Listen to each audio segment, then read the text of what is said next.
구성했는데 거기 지금 교장을 맡고 계셔서 지금 한미 FTA를 담론 투쟁을 통해서 지금 막는 그 작업에도 일선에서 계십니다. 한번 발표를 듣겠습니다.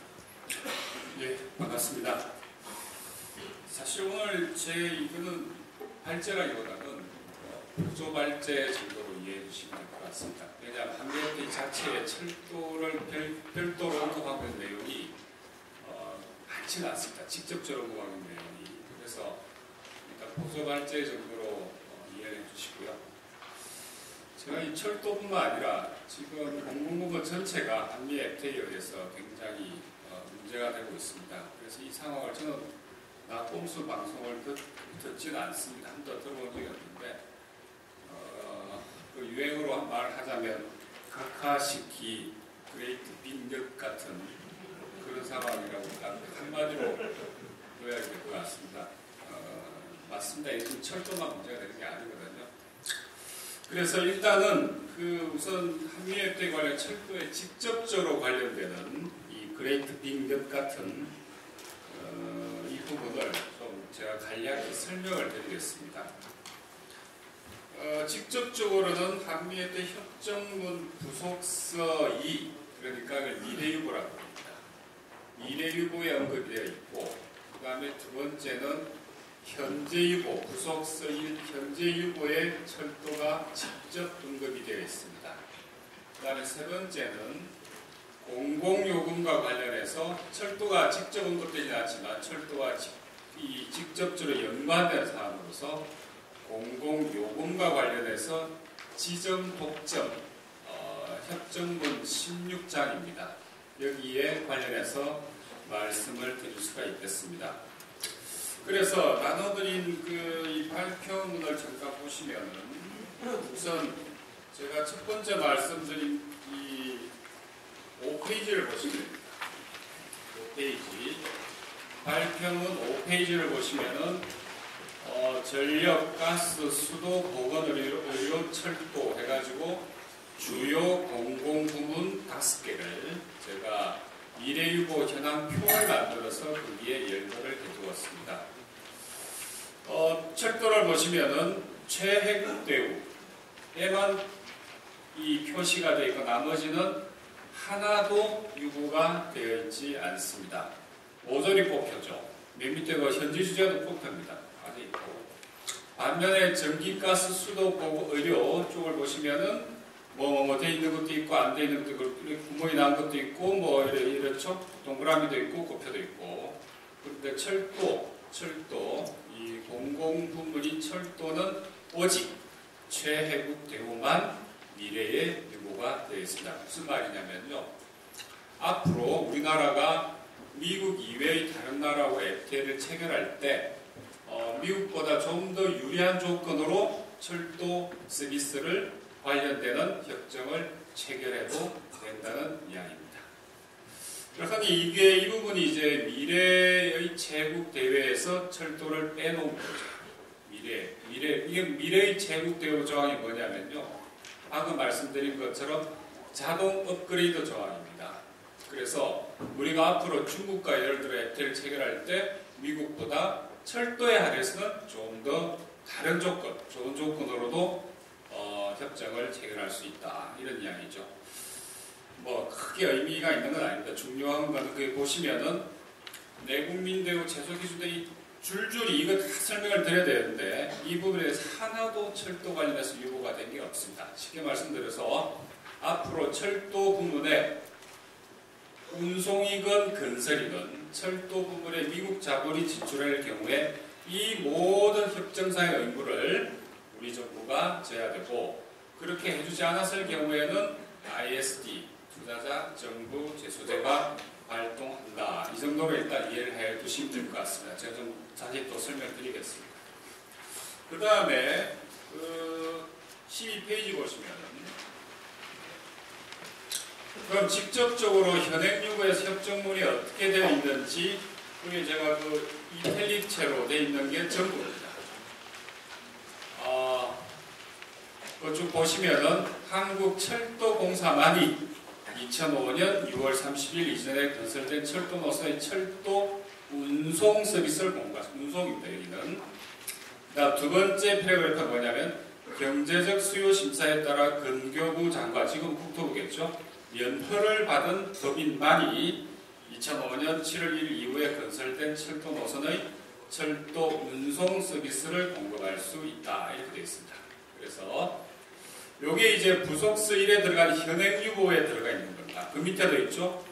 중앙 또는 지방정부나 한국철도시설공단만이 철도 건설 서비스를 공급할 수 있고 정부 소유 철도 시설을 유지 보수할 수 있다. 단 사회간접 시설에 대한 민간투자법, 이게 2005년 참여정부 시절에 만들어진 법률입니다. 그 기준을 충족한 법인은 철도 건설 서비스를 공급할 수 있다. 이게 협정문 부속서 1의 철도 관련해서 내용의 전부입니다. 딱 보시면 아시겠지만은 여기 이제 이게 레치 조항이죠. 역진 방지 메커니즘이 여기에 적용이 됩니다. 그건 무슨 말이냐면은 철도공사가 앞으로도 2005년 6월 30일 이전에 만든 노선에 대해서는 할 수 있습니다. 할 수 있어요. 할 수 있는데 앞으로 어떤 경우에도 예를 들어서 2004년 6월 30일 이전으로 바꾼다든지 2000년 6월 30일 이전으로 바꾼다든지 하는 것은 불가능합니다. 협정 위반. 그런데 2005년 6월 30일이 아니라 2010년 6월 30일 이전에 무슨 이런 식으로 개방을 더 늘리는 것은 레치 조항이기 때문에 가능합니다. 그런데 이 날짜를 앞으로 땡기지는 못하게끔 만들어 놓은 거죠.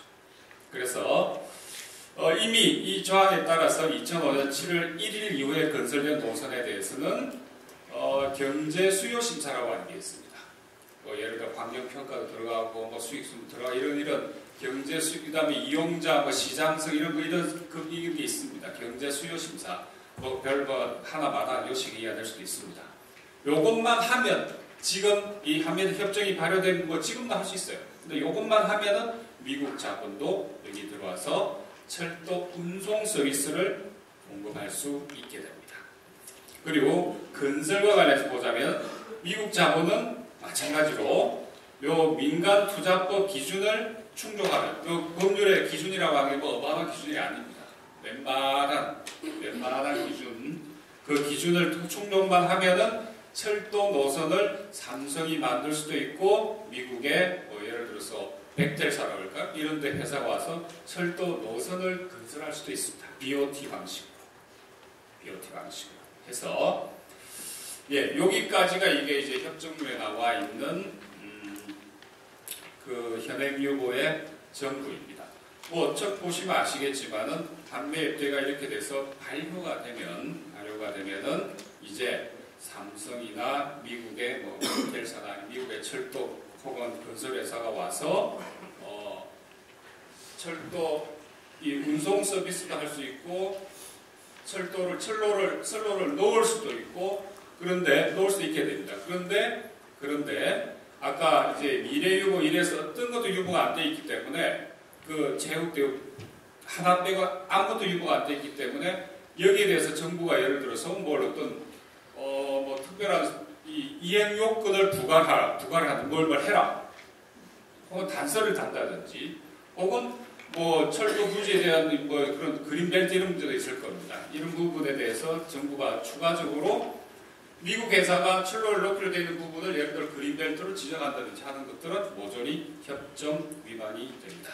위반이 되기 때문에 그거는 투자자 국가 소송제가 발동되기도 하고 아니면 그건 이제 IS기고 아니면 미국 정부가 직접 대한민국 정부를 상대로 소를 제기할 수가 있게 됩니다.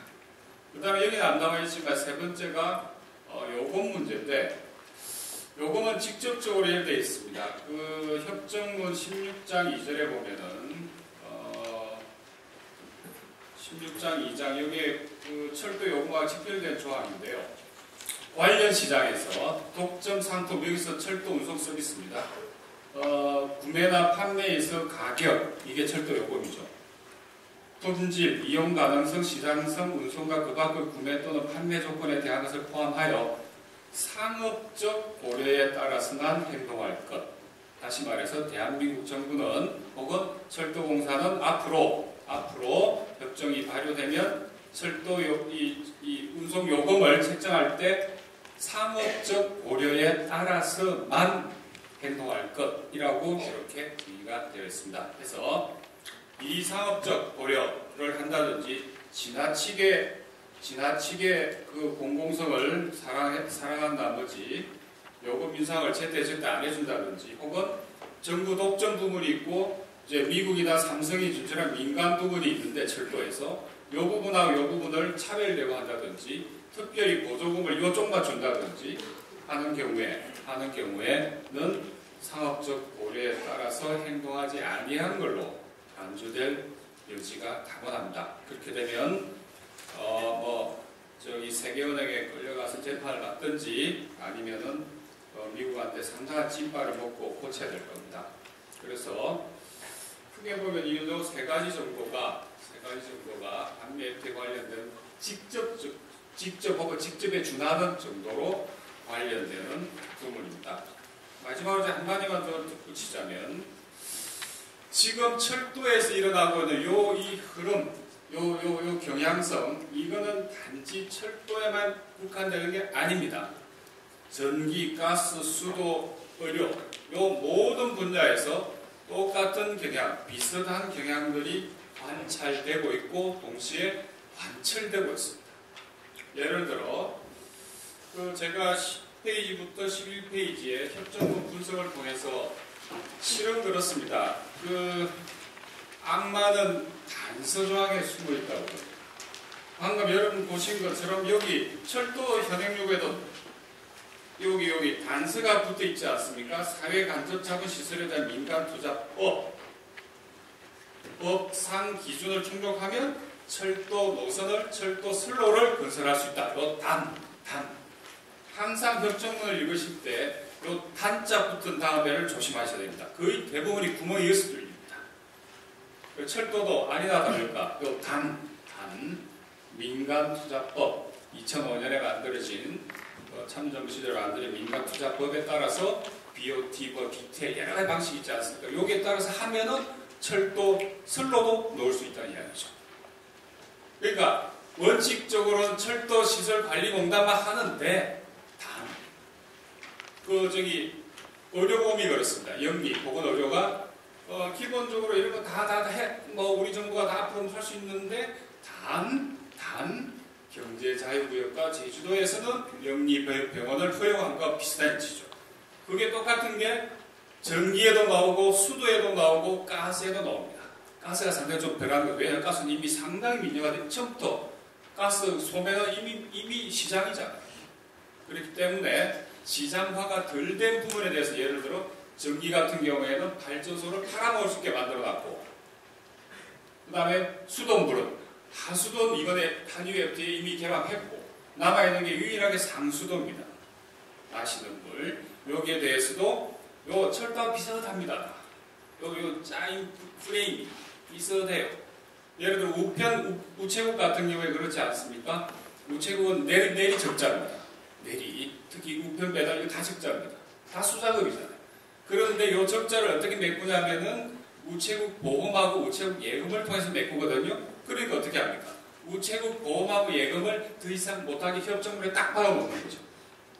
이번에 얼마 전에 보도가 됐지 않습니까? 금액입니다. 더 이상 금액을 못 늘리게 딱 박아놓는 거죠. 이런 식으로. 예를 들어서 철도에서도 피해서 옵니까? 그 적자 부분, 요 메꾸자, KTX 가지고 메꿔주잖아요. 그죠? 그런 식으로.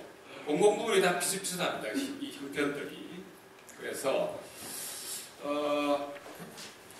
이 일반적 경향으로 단지 철도뿐만 아니라 전기가스, 수도, 의료까지 똑같은 민영 흐름들이 한미 FTA를 통해서 어떤 경우에는 강제되고 어떤 경우에는 가속화되는 이 경향성 속에 철도가 놓여 있고 특히 당장 KTX 수서가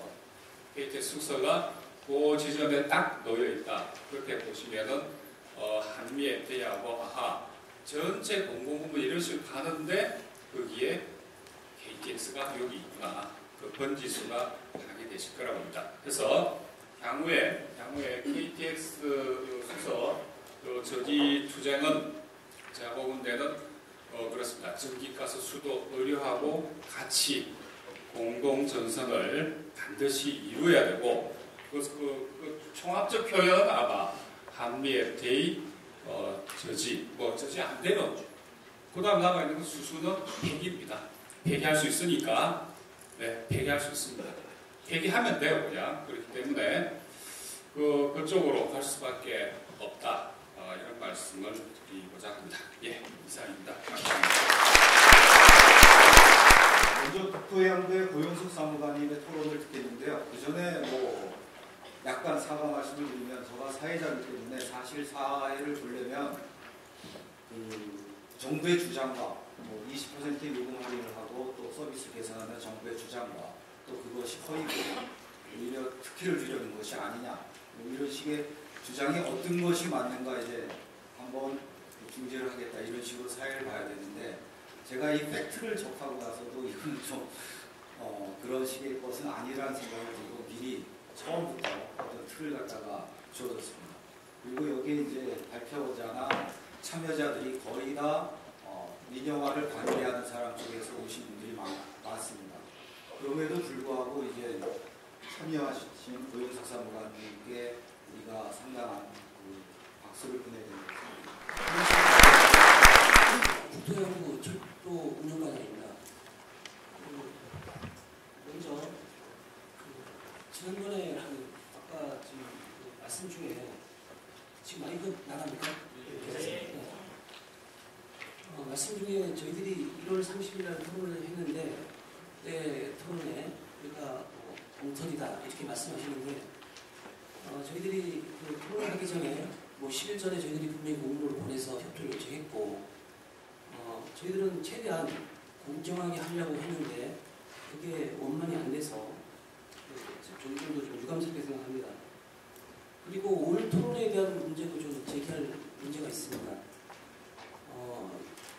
이런 토론에 이게 철도 노조나 아니면 반대 측에서 차라리 반대 설명회를 하든지 성도 대회를 하든지 이렇게 하면 그런 이런 토론회 같으면은 이런 분위기를 저희들이 인정할 수 있습니다. 그런데 토론회로 해놓고 부처인 국토해양부도 이렇게 와 있는 자리에서 지금 축사부터 시작해가지고 발제까지 아주 원색적으로 지금 비방을 합니다. 저 같은 입장에서는 손님을 어떻게 보면 이제 이쪽이 주최측이기 때문에 손님을 모셔놓고 이렇게 회의를 진행하는 게 바람직하지 않다고 봅니다. 그래서 앞으로 진행만큼은 조금 공평하게 해줬으면 좋겠습니다. 지금 축사도 다 그쪽에서 하고 또 사회자 토론 이런 패널들도 다 그쪽입니다. 저 혼자 왔습니다. 그래서 차라리 이제 시간만큼이라도 좀 공평하게 좀 할애를 해주기를 강력하게 바랍니다. 그 다음에 간단하게 지금 제가 말씀드릴 기회가 있는지 모르겠는데 뭐 있습니까? 그래서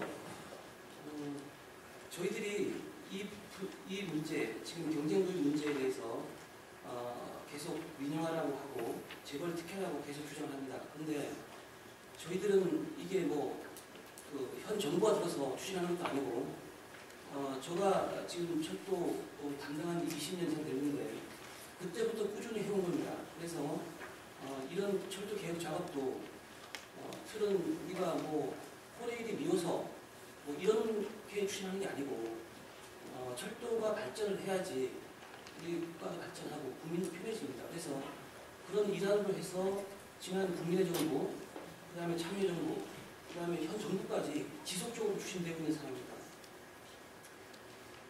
이런 내용을 보면서 지금 저희들이 88년도에 한국 같은 경우에 제2민항 시대가 열립니다.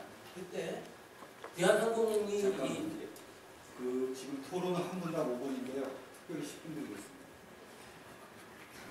감사합니다. 그래서 그때를 생각하게 됩니다. 88년도에 그때 대한항공이 독점하고 있었는데 그때 이제 아시아나 금호그룹이 들어오는 거죠. 그때 이와 똑같은 일이 있었습니다. 그때 대한항공에서는 이제 그 전사적으로 반대를 했죠. 자, 우리 항공시장은 작으니까 지금 대한항공 국제항공사는 하나면 충분하다. 하나면 충분하다. 그리고 경쟁이 대상이 되는 게 아니다 이거는. 그리고 뭐 두 개의 항공사가 있으면은 안전에 문제가 있다. 그 다음에 전문성에도 문제가 있다. 그래서 엄청나게 반대를 했습니다. 근데 지금 돌이켜 보십시오. 지금 항공시장이 얼마나 발전했습니까? 지금 최근에는 저가 항공사까지 들어와서 요금도 상당히 안정이 돼 있습니다. 지금 철도가 이런 문제가 20년 후에 지금 이런 문제를 하고 있는데 저 생각에는 이런 문제의 논의가 너무 늦은 거라고 봅니다. 그래서 앞으로는 이런 문제를 이런 민영화냐 국유화냐 이런 문제가 아니고 시장 구조를 지금 독점으로 계속 가져갈 거냐 아니면 국민의 편익을 위해서 좀 경쟁 체제로 좀 가져갈 거냐 이런 논의가 좀 진지하게 일어나야 되겠습니다.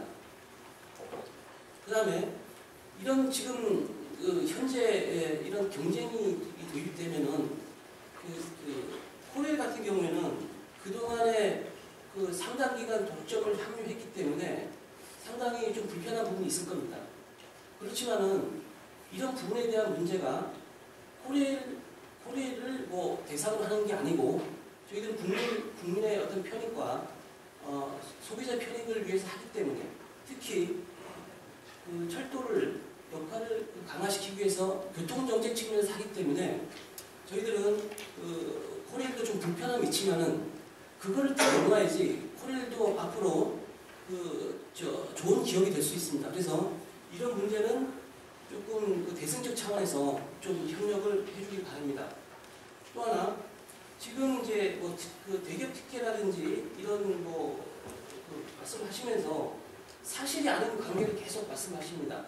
특히 아까 말씀하신 것처럼 앞으로 들어올 민간 사업자는 임대료도 조금 내고 그 다음에 어떤 운영부채에 대한 부담도 최소화하고 이래서 특혜다.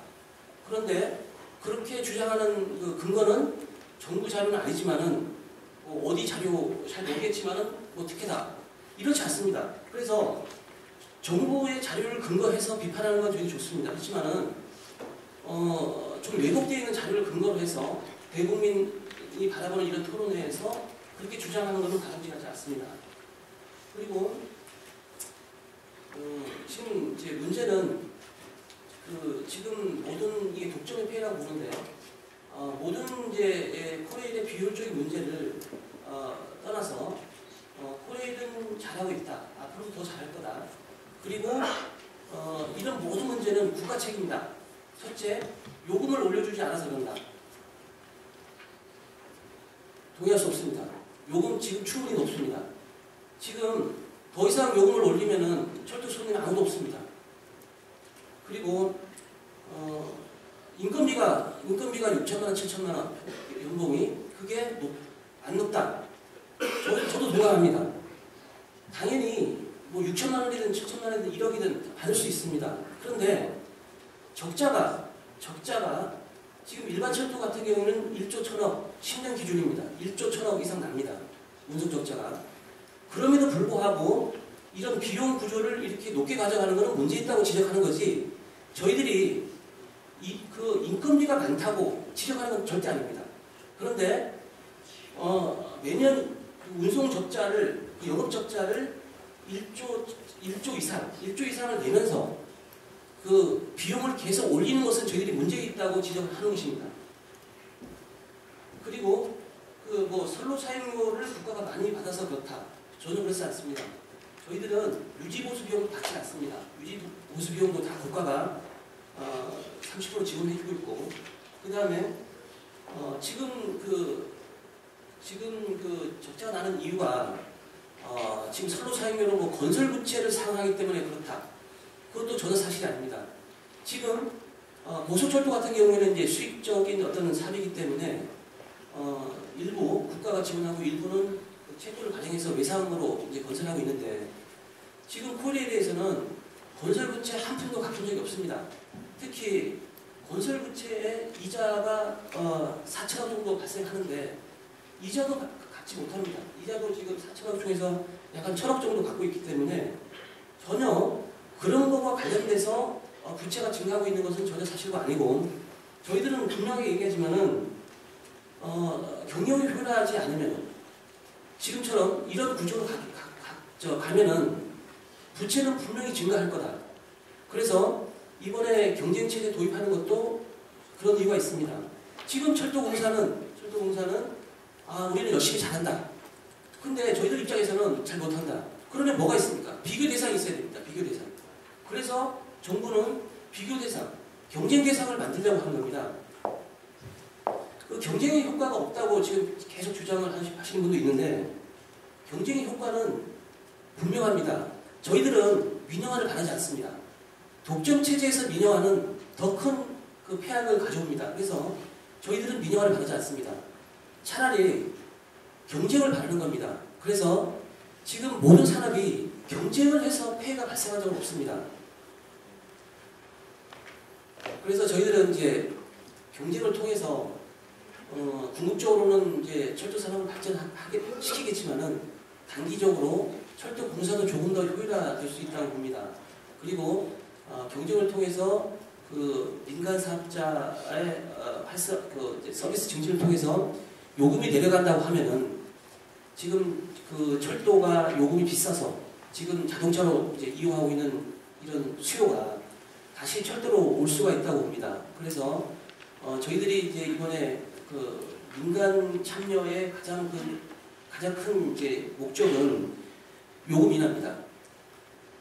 저번에도 이제 언론에도 지금 나와 있지만은, 요금이 인하되지 않는 구조의 경쟁은 저희들이 그 도입을 하지 않을 겁니다. 그래서 저희들은 앞으로 지속적으로 요금을 인하하도록 할 것이고, 그 다음에 현재도 지금 이 순간도 지금 그 경쟁의 효과는 발생되고 있습니다. 엊그제 코레일에서 매표 인원을 정리를 하고 언론에서 들었는데, 이런 부분입니다. 그러니까 경쟁이 도입되면 벌써부터 경쟁을 하기 위한 이런 조치들이 이루어집니다. 그런 결과가 국민 부담을 완화시킬 수 있다. 이렇게 생각합니다. 이상입니다. 네, 사무관님 발표 감사합니다.